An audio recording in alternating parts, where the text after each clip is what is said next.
Any summer holidays kannu call GT Holidays ku pannu. GT Holidays, South India's #1 travel brand. Renocon AAC Blocks. It saves 30% in steel, cement and labor cost.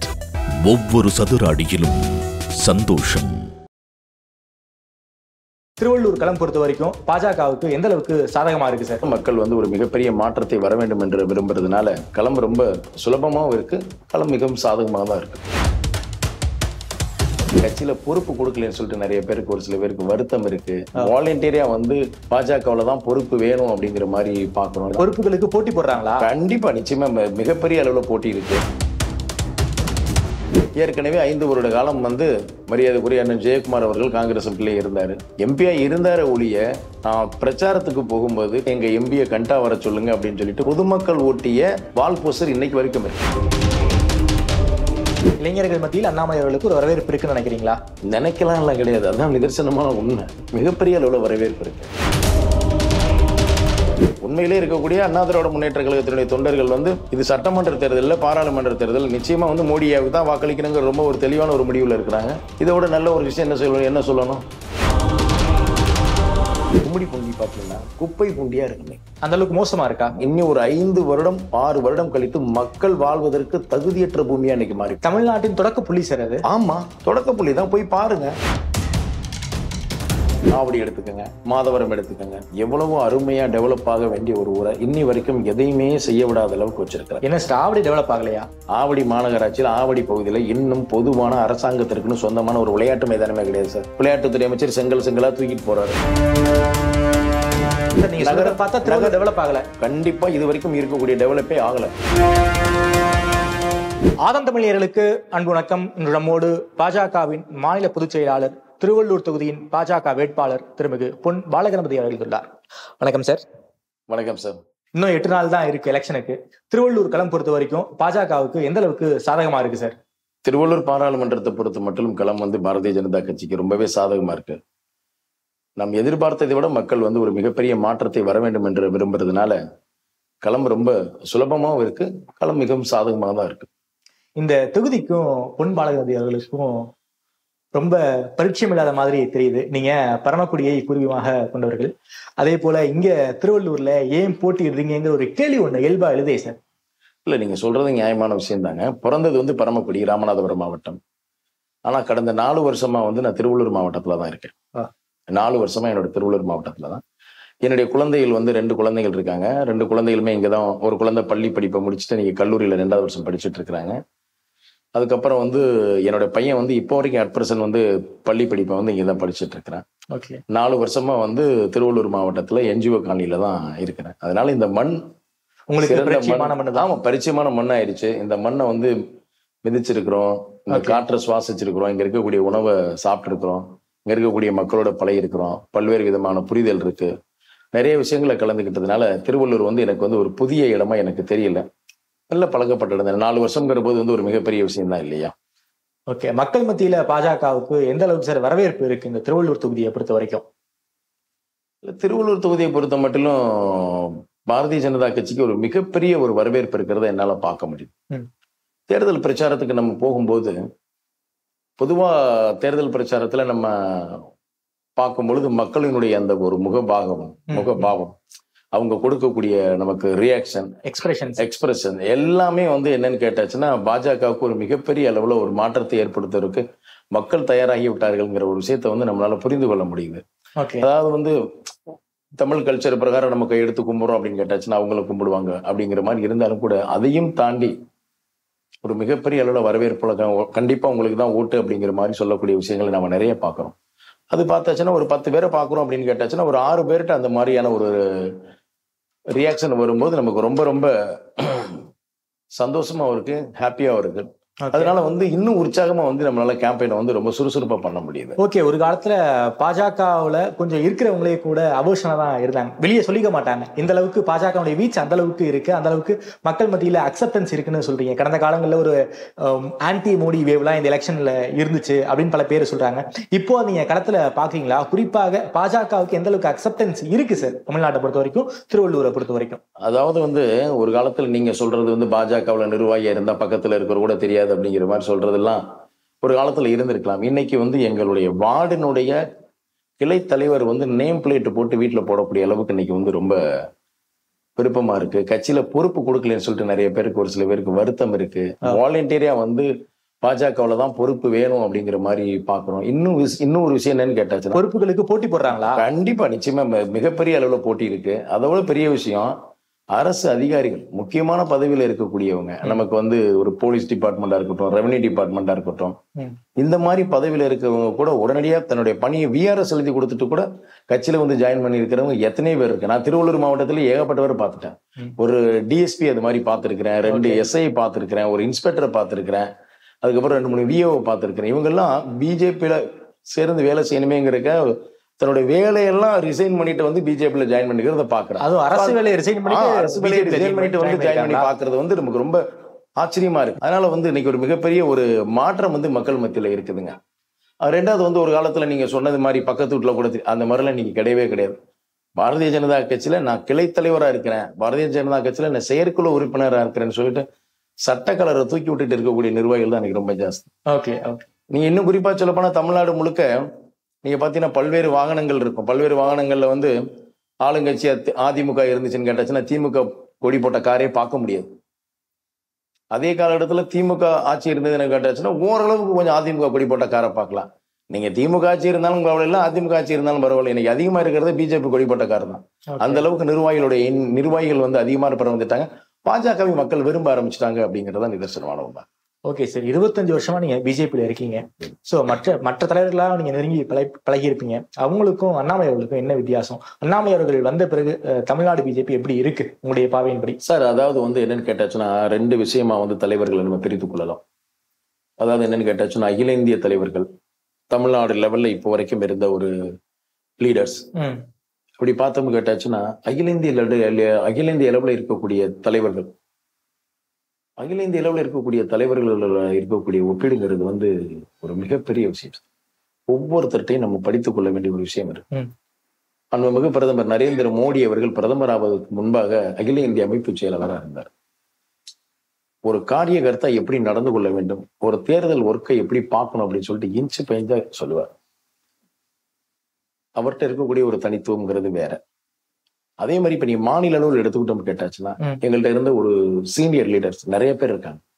உதாரணத்துக்கு நமக்கு வந்து பொன் ராதாகிருஷ்ணன் இருக்கிறாங்க, H ராஜா இருக்கிறாங்க, doctor Tamilisai Soundararajan madam இருக்காங்க, இலக்கணேசன் இருக்காங்க, அதுக்கப்புறம் CP Radhakrishnan இருக்காங்க, doctor L Murugan இருக்கிறாரு, வானதி சீனிவாசன் அக்கா.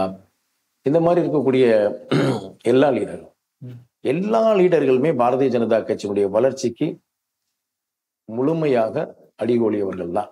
அதுல மாற்று கருத்தே கிடையாது. பட் இவங்க எல்லாத்துக்கும் இவருக்கும் ஒரே ஒரு டிஃபரன்ஸ் என்ன இருக்கும் அப்படின்னு கேட்டாச்சுன்னா, இவங்க எல்லாருமே வந்து நமக்கு RSS சங்க பரிவார் இதனுடைய பேஸ்ல இருந்து வந்தவங்க. அண்ணாமலைஜி இந்த ஒரு அரசு அதிகாரி அப்படிங்கிற மாதிரி ஒரு இடத்துல இருந்து வந்தார். அது வந்து கொஞ்சம் நம்ம பார்க்கக்கூடிய ஒரு விஷயமா இருந்தாலும் சரி, வந்து ஈஸியா வந்து நம்ம கட்சியில வந்து அடாப்ட் ஆகிட்டார். அந்த சித்தாந்த ரீதியா வந்து உடனடியே இம்மிடியேட்டா அடாப்ட் ஆகிட்டு அவருடைய எனர்ஜி, ஊழலை அவர் எதிர்த்த விதம், கொஞ்சம் கூட காம்ப்ரமைஸ் ஆகாத ஒரு சில விஷயங்கள் நிச்சயமா வந்து அது வந்து பாராட்டுதலுக்குரியது அப்படிங்கறத நம்மளால சொல்ல முடியும். நிச்சயமா பாராட்டுதலுக்கு உள்ளது அப்படிங்கறதும் சொல்ல முடியும். இளைஞர்கள் இன்னைக்கு கவர்றதுக்கு என்னென்ன பண்ணணுமோ அவ்வளவு விஷயங்களுமே அவர்கிட்ட வந்து தனித்துவமா இருக்குங்கிறத நம்மளால மறுக்க முடியாது சார். இளைஞர்கள் மத்தியில் அண்ணாமலை அவர்களுக்கு ஒரு வரவேற்பு இருக்குன்னு நினைக்கிறீங்களா? நினைக்கலாம் எல்லாம் கிடையாது, அதான் நிதர்சனமான உண்மை. மிகப்பெரிய அளவுல வரவேற்பு இருக்கு. 18ல இருந்து 25 மில்லியன், 18ல இருந்து 25 எல்லா தரப்பு மக்கள்கிட்டயுமே இருந்து கரெக்டா வந்து அண்ணாமலை அண்ணனுக்கு ஒரு மிகப்பெரிய வரவேற்பு இருக்கு. அதுல மாற்றமே கிடையாது. எல்லா தலைவருக்கும் வரவேற்பு இருக்கிறது, அண்ணாமலை அண்ணனுக்கு கொஞ்சம் கூடுதலா இருக்கு. அதுல மாற்றம் எழுதி நம்ம பகிரங்கமா ஒத்துக்கணும். இதுல சொல்றதுக்கு வந்து எனக்கு வந்து தயக்கமே ஒண்ணுமே கிடையாது. ஓகே சார், அது வந்து சில பத்திரிகைகள் எல்லாம் வந்து ஒரு விமர்சனமா வைக்கிறாங்க. இப்போ வரைக்கும் அண்ணாமலை அவர்கள் ஒரு அரசு துறையில எப்படி இருந்தாரோ அப்படியே தான் இருக்காரு, ஒரு பொலிட்டீஷியனா அடாப்ட் ஆகல, ஒரு போலீஸ் மைண்ட் செட்ல தான் இருக்காரு அப்படிங்கிற ரீதியில பல கட்டுரைகள் வந்திருக்கு. ஒரு கட்சிக்காரரா நீங்க சொல்லுங்க, அப்படிதான் அண்ணாமலை இருக்காரா? ஒரு போலீஸ் மைண்ட் செட்ல தான் அண்ணாமலை இருக்காரா? சார், அதாவது வந்து என்னன்னு கேட்டாச்சுன்னா, அவரோட நெருங்கி பழகக்கூடிய வாய்ப்பு எனக்கு அதிகமான நாட்கள் இருந்திருக்கு. இந்த எண்மண் எண் மக்கள் யாத்திரையில அதிகமான நாட்கள் என்னோட இருந்திருக்கிறாரு. நான் தென்மண்டலத்தினுடைய பொறுப்பாளராக இருந்திருக்கேன், பல்வேறு நிகழ்ச்சியினுடைய பொறுப்பாளராக இருந்திருக்கேன். அப்படி பார்க்கும்போது என்னன்னு கேட்டாச்சுன்னா ரொம்ப நெருங்கி பழகக்கூடிய வாய்ப்பு அதிகமா இருந்து. அவர் வந்து என்னன்னு கேட்டாச்சுன்னா அரசியலை தாண்டி ரொம்ப ரொம்ப ரொம்ப ரொம்ப ரொம்ப வித்தியாசமான அதிகமா புத்தகம் படிக்கிறதுல ரொம்ப இன்ட்ரெஸ்டா இருப்பாரு. ரெண்டாவது வந்து என்னன்னு கேட்டாச்சுன்னா பல்வேறு தலைவர்களுடைய வாழ்க்கை வரலாறு பயோகிராபி படிக்கிறதுல ஒரு அரசியல் கட்சி எப்படிலாம் இருக்கணும், பல்வேறு அரசியல் கட்சிகளுடைய வெற்றி பெற்றதனுடைய சூத்திரம் என்ன அப்படிங்கறத பத்தி நிறைய விஷயம் பேசுவாரு. கரெக்டா வந்து தமிழ்நாட்டினுடைய அட் பிரசன்ட் பொசிஷன் எந்த மாதிரி இருக்கு, யார்கிட்ட என்ன நல்ல விஷயங்கள் இருக்கு, நீ காருக்குள்ள போகும்போது எதிர்கட்சியில இருக்கக்கூடிய நபர்களா இருந்தாலும் யார்கிட்ட என்னென்ன நல்ல விஷயங்கள் இருக்கு, என்னென்னலாம் கத்துக்கணும் அப்படிங்கிற மாதிரிப்பட்ட விஷயங்கள்லாம் கூட அவர் நிறைய பேசுவார். தனிப்பட்ட முறையில் அரசியல் அப்படிங்கிற பட்சத்துல ஒரு அரசியல்வாதியா ஒரு அரசியல் கட்சியா இருக்கக்கூடிய ஒரு தனிநபர் பண்றதை அவர் கடுமையா எதிர்ப்பாரே ஒழிய ஒரு தனிநபருடைய விமர்சனத்துக்குள்ள எப்பவுமே போகக்கூடாதுங்கிறத ரொம்ப தெளிவா இருக்கக்கூடிய ஒரு நபர். அந்த மாதிரி ஒரு கேரக்டர் வந்து அவர்கிட்ட வந்து ரொம்ப இதா இருக்கும். எந்த விஷயமா இருந்தாலும் சரி ஒரு டீப்பா வந்து அதுல இருந்து தெரிஞ்சுக்கணுங்கிறதுல அவருக்கு இருக்கக்கூடிய ஒரு ஆர்வம் நல்லா இருக்கும். ஒரு சில விஷயங்கள் கொஞ்சம் டவுட்டா இருந்தாலும் கூட சாதாரணமா இருக்கக்கூடிய நகர் தலைவரா இருந்தாலும் கிராம கிளை தலைவரா இருந்தாலும் கூப்பிட்டு கேட்டுக்கிறதுல வந்து கொஞ்சம் கூட அவர் வந்து இதே பண்ணிக்கிற மாட்டார். நாம ஒரு தலைவரா இருக்கோம், மாநில தலைவரா இருக்கோம் அப்படிங்கிற மாதிரி தொண்டர்களுடைய உணர்வுகளுக்கு மதிப்பு கொடுக்கக்கூடிய ஒரு தலைவரை நான் பார்த்திருக்கேன். ஒரு சாதாரண ஒரு கார்ல போயிட்டு இருக்கோம், ரொம்ப அர்ஜென்டா போயிட்டு இருந்தாலும் கூட யாராவது ஒரு தொண்டன் ஒரு பிஜேபி கொடியை வச்சுட்டு இருந்தாலும் கூட உடனடியா அவருக்கு என்ன வேலை இருந்தாலும் உடனடியா நிப்பாட்டி ஒரு நிமிஷம் நின்று பேசிட்டு போவார்.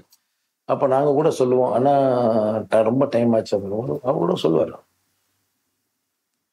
நம்ம இந்த டயத்துல வருவோமாங்கிறது தெரிஞ்சு ஒரு அரை மணி நேரமா 3/4 மணி நேரமா தன்னுடைய சொந்த வேலையை விட்டுட்டு ஒரு பிஜேபி கட்சியினுடைய கொடியை பிடிச்சுக்கிட்டு இருக்கும்போது அவருடைய உணர்வு எந்த மாதிரி இருக்கும், அந்த உணர்வுகளுக்கு மதிப்பு கொடுக்கணும்னு நினைக்கக்கூடிய ஒரு அருமையான ஒரு அரசியல்வாதி. சாப்பிட்றதுக்கு முன்னாடி கரெக்டா வந்து எல்லாருக்கும் சாப்பிட்டாச்சா என்ன விஷயம் ஏற்பாடு பண்ணி முடிச்சுட்டு தான் அவரே வந்து சாப்பிடணும் அப்படின்னு நினைக்கக்கூடிய இல்லை சின்ன சின்ன விஷயங்கள் நம்ம சொல்றதுலாம் வந்து உங்களுக்கு வந்து ஒரு மாதிரியா இருக்கலாம். பட் நாம் பார்த்து வியர்ந்த ஒரு சில விஷயங்கள்லாம் கூட அவர்கிட்ட நிறைய இருக்கு. எந்த விதத்திலையுமே வந்து என்னன்னு கேட்டாச்சுன்னா கட்சியில இருக்கக்கூடியவங்களோட கோபமே பண்ண மாட்டார், கட்சிக்காரங்கள்ட்ட கோபமே பண்ண மாட்டார். ஒரு சில விஷயங்கள் பண்ணக்கூடிய ஒரு சில நிர்வாகிகள் பண்ணக்கூடியது வந்து தர்ம சங்கடத்தை ஏற்படுத்தினால் கூட அதை வந்து என்னன்னு கேட்டாச்சுன்னா அதை மனசுக்குள்ளேயே உள்வாங்கிக்கிட்டு அவர்கிட்ட வந்து கொஞ்சம் சாந்தமா பேசக்கூடிய நபர். கட்சி நிகழ்ச்சிகள்ல ஒரு சில விஷயங்கள்ல வந்து சொதப்பலா இருந்தாலும் கூட அதை தட்டி கொடுத்துட்டு நல்லா இருந்தது அப்படிங்கிற ஒரே வார்த்தையில சொல்லிட்டு அதுக்கப்புறம் தனிப்பட்ட முறையில கூப்பிட்டு வச்சு அண்ணன் இந்த மாதிரி பண்ணுங்க அப்படிங்கிற மாதிரி இருக்கக்கூடிய ஒரு விஷயத்த சொல்லக்கூடிய ஒரு அற்புதமானவர்.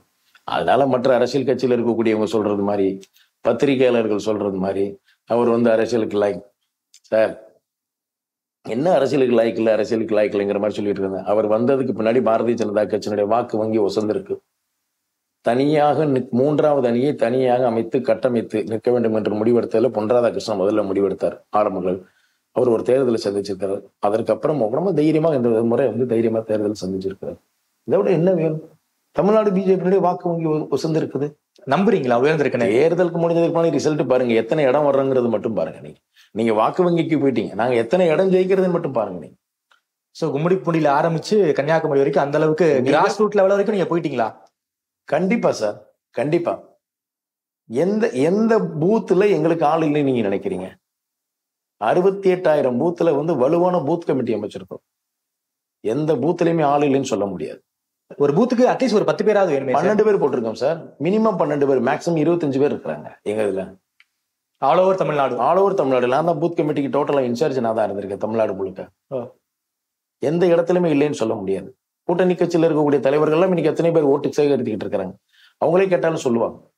எங்களோட வர்றவங்களே சொல்றாங்க, உங்களுக்கு இந்த இடத்துல பூத்துல கிளை இருக்குன்னு எங்களுக்கு ரொம்ப ஆச்சரியமா இருக்குன்ற மாதிரி அவங்க ஆச்சரியப்படுறாங்க. கூட்டணி கட்சிக்காரங்களே சொல்றாங்களா? கூட்டணி கட்சிக்காரங்களே எதிர்கட்சியில இருக்கக்கூடியவங்க. எதிர்கட்சியில இருக்கக்கூடிய நண்பர்கள்ட்ட பேசும்போது நம்ம பிஜேபிக்கு கிளைகள் இல்லாத ஊரே இல்லைங்கிற மாதிரி ஒரு நிலைமைக்கு நீங்க கொண்டு வந்துட்டீங்க. எல்லா ஊர்லயும் பாஜக கூட, எல்லா ஊரிலையும் பாஜக தொண்டர்கள் இருக்கிறார்கள், பூத் கமிட்டி இருக்குது, தெளிவாக வேலை செய்யக்கூடிய உற்சாகமான நபர்கள் இருக்கிறார்கள் தான் நிதர்சனமான ஒன்று. இந்த திருவள்ளூர் களத்தை பொறுத்த வரைக்கும் எல்லாமே கூட்டணி கட்சிகளுக்கு கொடுத்திருக்காங்க. அதாவது திமுகவிலையும் சரி, அதே போல வந்து அதிமுகவிலையும் சரி. திமுகவில் வந்து காங்கிரஸ் கொடுத்திருக்காங்க, ஏடிஎம்கே கூட்டணியை பொறுத்த வரைக்கும் தேமுதிக கொடுத்திருக்காங்க. இங்க பிஜேபி வந்து நீங்க நேரடியாவே களம் காண்றீங்க. எந்த அளவுக்கு சார் இருக்கு களம்? நேரடியா போட்டி போறீங்க, அதாவது உங்களுக்கும் காங்கிரஸ் தான் இந்த இடத்துல ஒரு போட்டி அப்படின்னு எல்லாரும் சொல்லிக்கிறாங்க. அதாவது பாஜக ஒரு பரம எதிரி காங்கிரஸ், அந்த ஒரு பேட்டிலா இருக்கு. நீங்க எப்படி ஃபீல் பண்றீங்க? இல்ல அதாவது என்னன்னு கேட்டாச்சுன்னா, தேர்தல் களம் வந்துட்டதுக்கு பின்னாடி நாம ஒவ்வொருத்தருடைய வெற்றி வாய்ப்பை நம்ம உறுதி செய்யறது மாதிரிதான் நம்ம வேலை பார்ப்போம். 25 வருடங்களுக்கு பின்பா தாமரை சின்னம் இதுல பார்லிமெண்ட் எலெக்ஷன்ல போட்டி போடுறோம். திருவள்ளூர் தொகுதியில 25 வருஷத்துக்கு பிறகு பாஜக டைரக்டா இங்க போட்டி போடுறாங்க, நேரடியா போட்டி போடுது.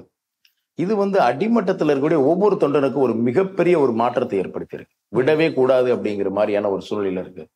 ரொம்ப உற்சாகமாக ரொம்ப களத்துல தீவிரமா இறங்கி பணியாற்றக்கூடிய ஒரு நல்ல சூழ்நிலையை பார்க்கிறோம்.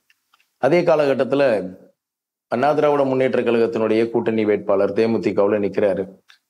அவர் நிக்கிறாரு, அவ்வளவுதான். அண்ணா திராவிட முன்னேற்ற கழகம் அவருக்கு பின்னாடி இருக்காங்கிறது எனக்கு தெரியல. என்ன சார் சொல்றீங்க? ஆமாங்க, அண்ணா திராவிட முன்னேற்ற கழகத்தில் இருக்கக்கூடிய உண்மை தொண்டர்கள் நிறைய பேர் இன்னைக்கு அம்மா மக்கள் முன்னேற்ற கழகத்துல பிரிஞ்சு வந்துட்டாங்க. ரெண்டாவது ஓபிஎஸ் ஐயா தலைமையில் இருக்கக்கூடிய ஒரு பெரிய டீம் வந்திருக்கு. அவங்க எல்லாம் இன்னைக்கு பாரதிய ஜனதா கட்சியோட களத்துல இருக்கிறாங்க. உண்மையிலே இருக்கக்கூடிய அண்ணா திராவிட முன்னேற்ற கழகத்தினுடைய தொண்டர்கள் இது சட்டமன்ற தேர்தலில் பாராளுமன்ற தேர்தல் நிச்சயமா மோடியாவுக்கு தான் வாக்களிக்கணுங்கிற ரொம்ப ஒரு தெளிவான ஒரு முடிவுல இருக்கிறாங்க. இதோட நல்ல ஒரு விஷயம் என்ன சொல்லணும் உங்களுக்கு, நீங்க அதுக்கப்புறம் திமுக திராவிட முன்னேற்ற கழகத்தினுடைய கூட்டணி காங்கிரஸ் கட்சியில சசிகாந்த் அண்ணன் தேர்தலில் போட்டி போடுறாரு. முன்னாள் ஐஏஎஸ் ஆபீசர். அவர் வார் ரூமுடைய இன்சார்ஜ். என்னென்னவெல்லாம் திட்டமிடணும், ஒரு பொய்யான பிரச்சாரத்தை திட்டமிடணும், பொய்யான பிரச்சாரத்தை கட்டமைக்கணும், எதிர் வேட்பாளர் மீது ஒரு அவதூறு சொல்லணும், பல்வேறு விதமான விஷயங்கள் எல்லாம் கட்டமைச்சுக்கிட்டு வர்றாங்க. அதையெல்லாம் கூட மக்களுடைய உதவியோடு நமக்கு நீங்க தகுதி ஆக்கிட்டு இருக்கோம். பிரச்சாரத்துல மிகப்பெரிய அளவுல நமக்கு ஒரு பலன் அடைஞ்சிருக்கு. ரெண்டாவது அடுத்து ஏற்கனவே 5 வருட காலம் காங்கிரஸுடைய எம்பி மரியாதைக்குரிய அண்ணன் ஜெயக்குமார் அவர்கள் காங்கிரஸ் எம்பிலே இருந்தாரு.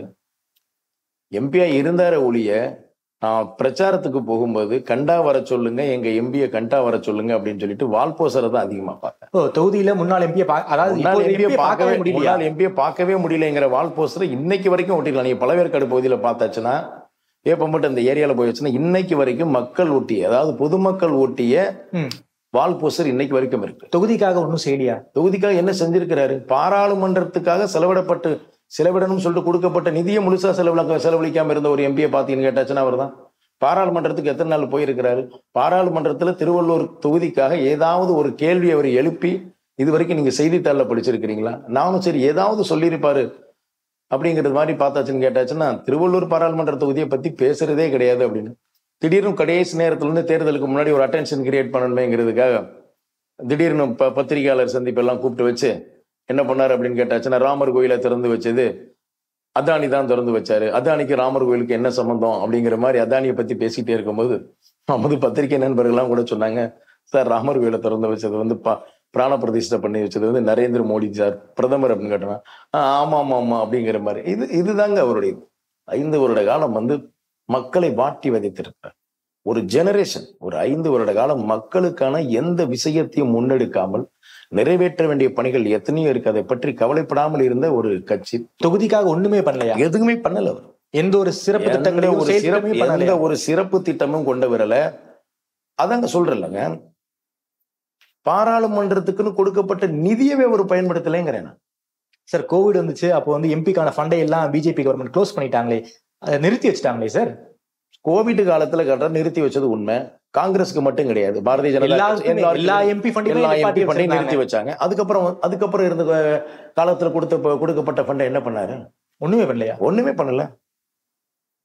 நீங்க அவர்கிட்ட கேளுங்க, காங்கிரஸ் கட்சியினுடைய இது கேளுங்க. அதனால மக்கள் மிகப்பெரிய அதிருப்தியை காங்கிரஸ் கட்சி மேல வைத்திருக்கிறாங்க. இப்ப புதுசா ஒருத்தர் வந்திருக்கிறாரு, இவரும் அதே மாதிரிதான் இருப்பாருங்கிற மனபாவனை அவருக்கு இருக்கு. ஒண்ணு இல்ல, ஒரே ஒரு விஷயம். இப்போ ஒரு அரசியல் கட்சியில இப்ப முன்னாடி பாராளுமன்ற உறுப்பினர், முன்னாள் சட்டமன்ற உறுப்பினர் ஒருத்தர் இருப்பாரு. அந்த கட்சியில வேற ஒருத்தருக்கு சீட்டு கொடுத்துருவாங்க.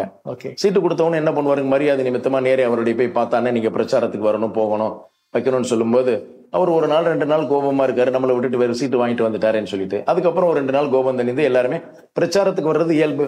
இப்ப நான் என்ன சொல்றேன்னு கேட்டாச்சுன்னா, காங்கிரஸ்ல இருக்கக்கூடிய கரண்ட் வேட்பாளர் எங்க அண்ணன் முன்னாள் எம்பி ஜெயக்குமாரை கூப்பிட்டு பிரச்சாரத்துக்கு போகணுங்கிறது எங்களுடைய ரொம்பளுடைய தாழ்மையான வேண்டுகோள். போக சொல்லுங்க, மக்கள்கிட்ட எந்த அளவுக்கு ரியாக்ஷன் இருக்குங்கிறது தெரிஞ்சுக்கலாம். சோ கரண்ட் எம்பிக்கும் காங்கிரஸ் வேட்பாளருக்கும் ஜெல்லே ஆகலையா களத்துல? அது காங்கிரஸ் கட்சியில இருக்கிறவங்கள்ட்ட தான் கேட்கணும். ஜெல்ல ஆகலைங்கிறத விட 2 பேரும் ஒன்னா பார்க்கல நீங்க சொல்ல வரீங்க. ஒன்னா பார்க்கலைங்கிறத விட இவரை பார்த்தால் இவருக்கு ஓட்டு கிடைக்காதுங்கிறது அவர் தெளிவா இருக்காரு, அதனால அவரை பாக்குறதுல. ஓகே. ஏன்னா அந்த அளவிற்கு 5 வருட காலம் காங்கிரஸ் கட்சி இந்த திருவள்ளூர் பாராளுமன்றத்தில் இருக்கக்கூடிய மக்களை தண்டித்திருக்கிறதுங்கிறது தான் நிதர்சனமான. ஓகே சார், எந்த தொகுதிக்கும் இல்லாத அட்வான்டேஜ் திருவள்ளூருக்கு இருக்கு சார். விவசாய பூமி, அதே போல கடல் வளம் இருக்கு, கனிம வளம் இருக்கு, அதே போல தொழிற்சாலைகளும் நிறைய இருக்கு. அவ்வளவு முக்கியமான தொகுதி. எந்த ஒரு தொகுதிக்குமே இவ்வளவு வேல்யூ ஆட் கிடையாது, திருவள்ளூருக்கு இருக்கு. நீங்க பிஜேபியின் சார்பாக போட்டி போடுறீங்க, என்ன செய்ய போறீங்க? உங்களுக்குன்னு ஒரு விஷன் இருக்கும்ல, என்ன பண்ணலாங்கிற ஐடியா இருக்கு? அதை இந்த பேட்டின் வாயிலாக திருவள்ளூர் மக்களுக்கு தெரியட்டுமே. இந்த விஷயம் நீங்க சொன்ன விஷயத்த இப்ப முதல்ல நான் தான் பத்திரிகையாளர்கள்ட்ட எல்லா இடத்துலயுமே சொல்லிட்டு வரேன். ஏன்னு கேட்டாச்சுன்னா, இது வரைக்கும் இருந்த பாராளுமன்ற உறுப்பினராக இருக்கட்டும், சட்டமன்ற உறுப்பினர்களாக இருக்கட்டும், இந்த தொகுதி எப்படி இருக்குங்கிறத கூட இது வரைக்கும் அவங்க தெரிஞ்சுக்கல.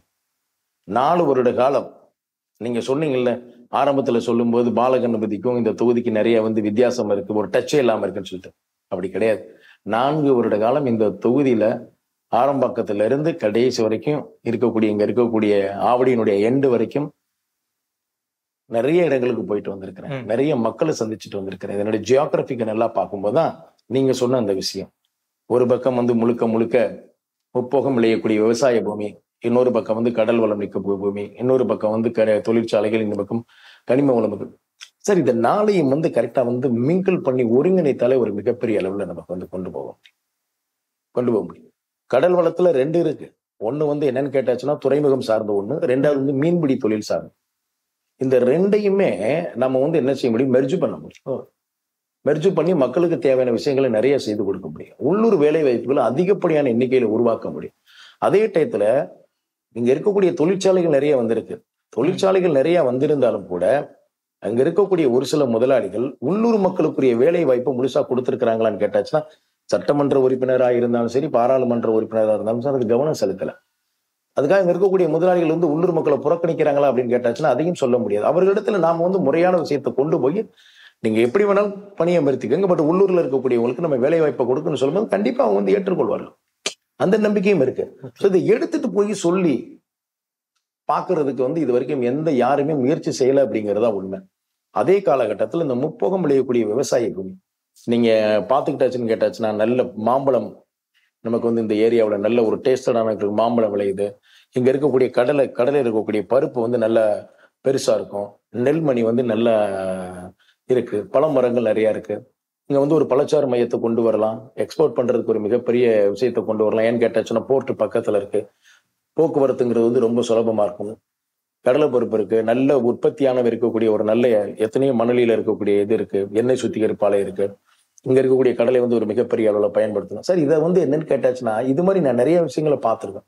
இதை என்னன்னு கேட்டாச்சுன்னா, ஒன்றுக்கொன்று தொடர்பு படுத்தி மிங்கிள் பண்ணக்கூடிய விஷயத்தை தொழிற்சாலையில யாருமே பண்ணலைங்கிறதா உண்மை. அதே டயத்துல நீங்க கும்மிடி பூண்டி பாத்தீங்கன்னா குப்பை பூண்டியா இருக்கு.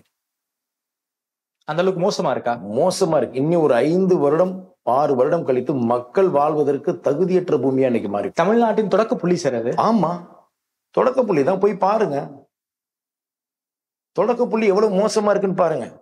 நம்மால் ஒருத்தர் இருக்கிறாரு, நம்ம நாட்டினுடைய முதலமைச்சர், இந்தியாவை காப்பாத்த போறேன்னு சொல்றாரு. முதல்ல நீங்க இருக்கக்கூடிய கும்மிடி பூண்டியை காப்பாத்துங்க, அப்புறமா இந்தியா காப்பாத்துறதுக்கு அப்புறமா. அந்த அளவுக்கு கும்மிடி பூண்டியில என்னதான் சார் பிரச்சனை? பொல்யூஷன் சார், முழுக்க முழுக்க முழுக்க முழுக்க சுகாதார செயல்பாடு பொல்யூஷன். எல்லா நிறுவனங்கள் வெளியிடக்கூடிய நச்சு புகைகள் எல்லாமே. ஆனா அதே டயத்துல நமக்கு தொழிற்சாலைகள் வேணும், நல்ல பெரிய தொழிற்சாலை இருக்கும். பக்கத்துல பார்த்தாச்சுன்னு கேட்டாச்சுன்னா அவ்வளவு அருமையா விளைஞ்சு நிற்கும். அந்த பூமி பார்க்கும்போது அவ்வளவு ஒரு அருமையா இருக்கும்.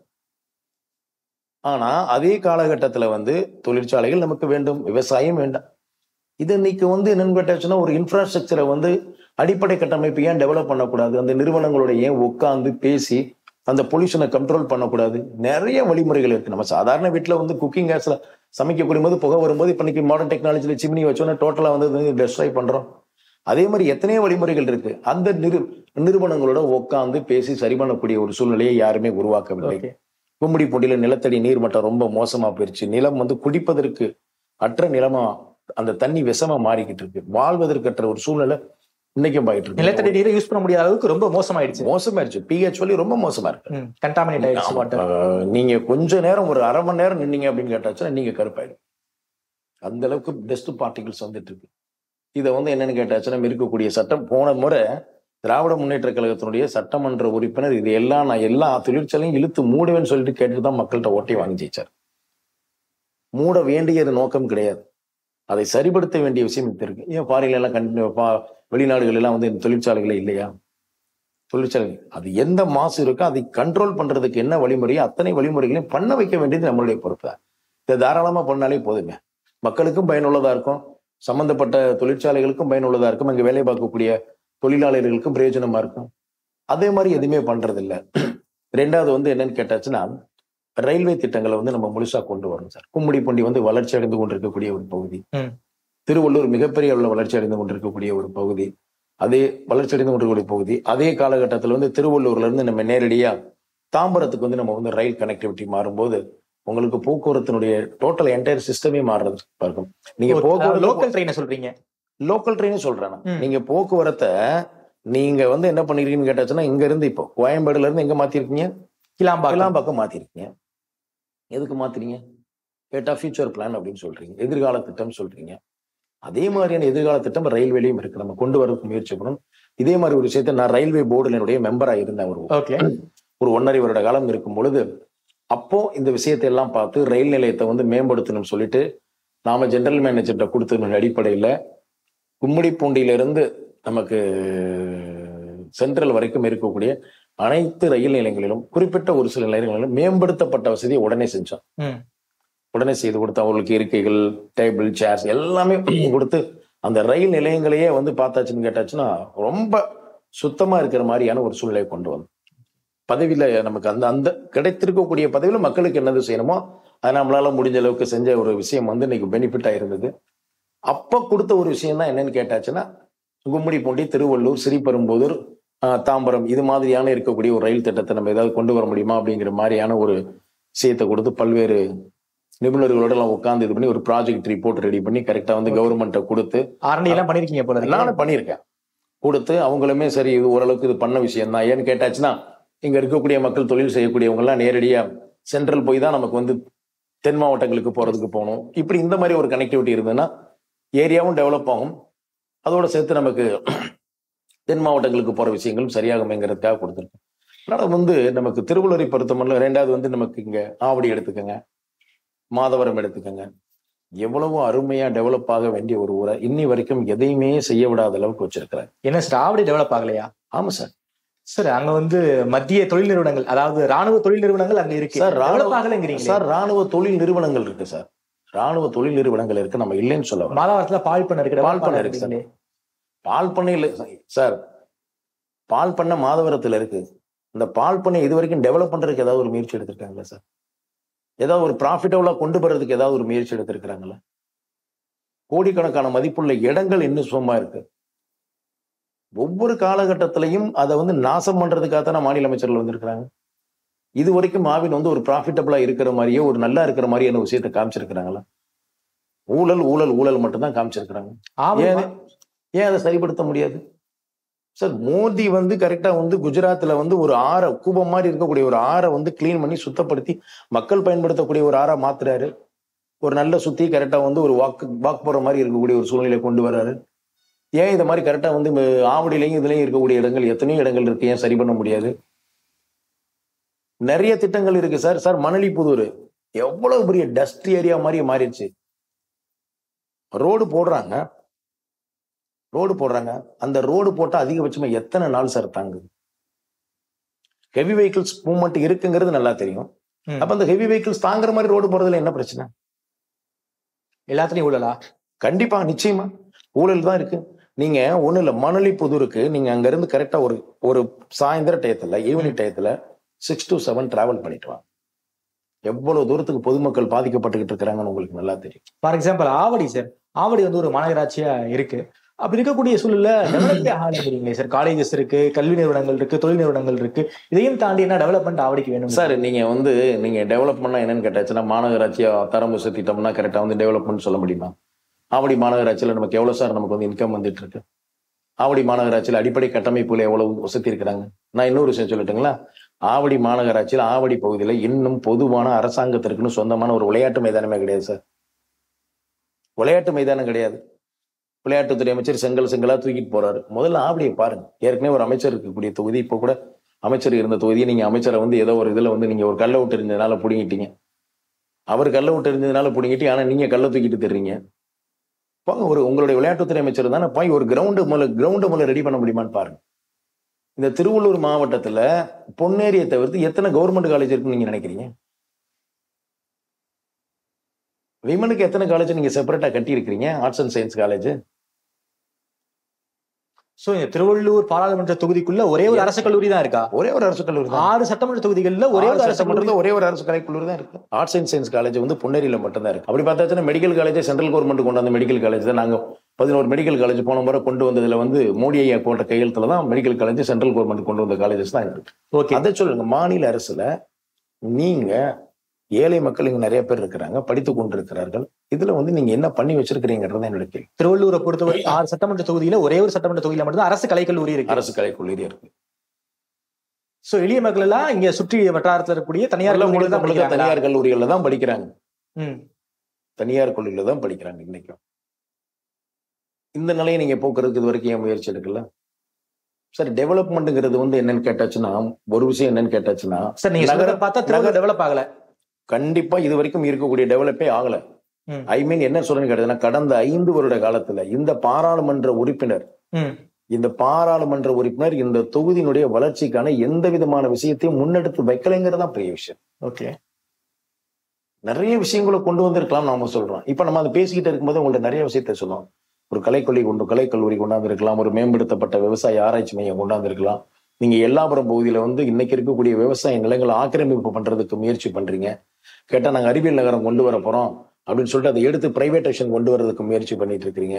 மணலிப்புதூருடைய சாலை இது வரைக்கும் தரம் உயர்த்தப்படாம மக்களுக்கு மிகப்பெரிய சுகாதார சீர்கேடு வருது. விம்கோல இருந்து மெட்ரோ ரயில் திட்டத்தை மணலிப்புதூர் வரைக்கும் கொண்டாந்துன்னு கேட்டாச்சுன்னா மிகப்பெரிய அளவுல டிராபிக்கை கொண்டு வரலாம்.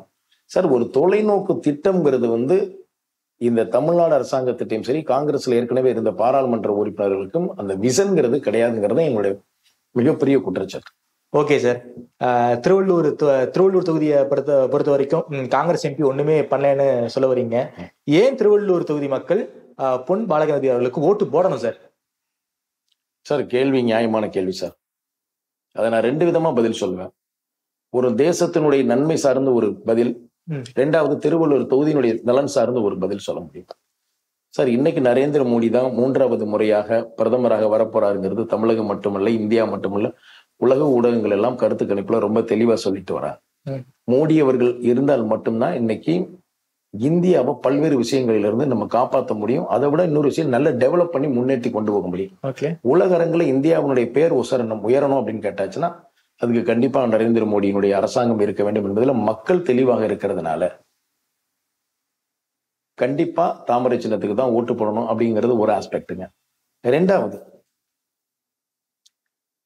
அந்த ஒரு ஆஸ்பெக்ட்ல பார்க்கும்போது மக்கள் காங்கிரஸ் கட்சியை தேர்ந்தெடுத்து என்ன பண்ண போறாங்க? யாரை தேர்ந்தெடுத்தாலும் அவர் வந்து பாராளுமன்றத்தில் போய் எதுவும் பேச போறது கிடையாது. போன தடவை 39 எம்பியை தேர்ந்தெடுத்து என்ன பண்ணாங்க? போய் கரெக்டா வந்து பிரைம் மினிஸ்டரோடையும் இருக்கிற அமைச்சர்களையும் உட்காந்து சண்டை போட்டுக்கிட்டு இருந்தாங்களே ஒழிய யாராவது தொகுதியை பத்தி இல்ல ஏதாவது ஒரு பெரிய திட்டங்களை பத்தி ஏதாவது ஒரு குரல் கொடுத்ததா ஒரு செய்தியாவது கேள்வி போட்டிருக்கோமா? அது சரியில்லை, இது சரியில்லை. தமிழ்நாட்டுல என்ன சார் பிரச்சனை? காஷ்மீர் பிரச்சனை நடந்துட்டு இருக்கு. உடனே எங்களுக்கு அதை வேணும் இதை வேணும்னு சொல்லிட்டு உட்காந்து இங்க கொடி பிடிச்சு கோஷம் போட்டுட்டு இருக்கிறீங்க. தமிழ்நாடு டெவலப்மெண்ட் என்னங்க? தமிழ்நாடு டெவலப்மெண்ட்டுக்கு நீங்க ஏன் குரல் கொடுக்கலாம்? பழவேற்காடு ஏரி முகத்துவாரத்துக்கு தூர்வாருங்கன்னு சொல்லிட்டு நீங்க வந்து பெரிய அளவுல ஏன் அப்ளிகேஷன் கொடுக்கல? இருக்கக்கூடிய ரயில்வே நிலையங்களை ஃபுல்லா மறுபடியும் டெவலப் பண்ணணும் ஏன் நீங்க கொடுக்கல? மத்திய அரசு 4 வழிச்சாலை திட்டத்தை கொண்டு வரணும்னு சொல்லிட்டு எத்தனையோ கிராமங்கள் இருக்கு, அதையும் கொண்டு வரணும்னு சொல்லிட்டு நீங்க குரல் கொடுக்கல. அதனால வந்து போய் ஒரு பிரயோஜனம் வாங்க போறது கிடையாதுங்கிறதுனால தாமரை சின்னத்துக்கு வாக்களிக்கணும். 1. 2வது வந்து தொகுதி நலன் சார்ந்து நான் என்னன்னு கேட்டாச்சுன்னா, சார், நான் இது வரைக்கும் அந்த கட்சியில இருக்கேன், பாரம்பரியமா இதுக்கு தான் ஓட்டு போட்டுக்கிட்டு இருக்கிறேன், இந்த கட்சிக்கு தான் ஓட்டு போடுவேன். என்ன விளைய போகுது? 5 வருட காலம், இன்னும் குறிப்பாக சொல்ல போனா 15 வருட காலம், 2 முறை, கடந்த முறை 2 முறை வந்து அண்ணா திராவிட முன்னேற்ற கழகம், இந்த முறை வந்து காங்கிரஸ்.